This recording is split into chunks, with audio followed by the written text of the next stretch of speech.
napakasarapin. Guys, ito tayo ng ginataang talbos ng balinghoy.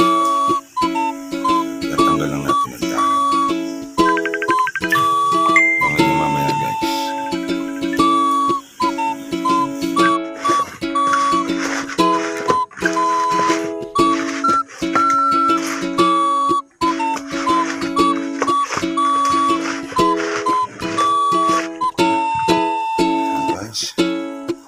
Mukulo na. Lagyan natin ang paminta. Yan.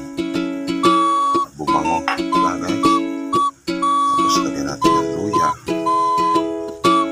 Lagyan natin ang bawang. Lagyan natin sibuyas.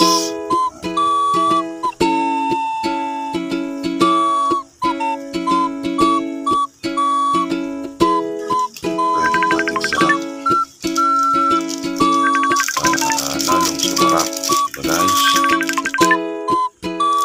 pinakamasarap, lalagyan natin siya ng tulisang pugot. Yan. Abangan nyo guys, napakasarap yan. Ayan, may natin lalagay yung pugot. Kasi abangan nyo guys, pwede na iga na siya, pwede na nating ilagay ang pugot.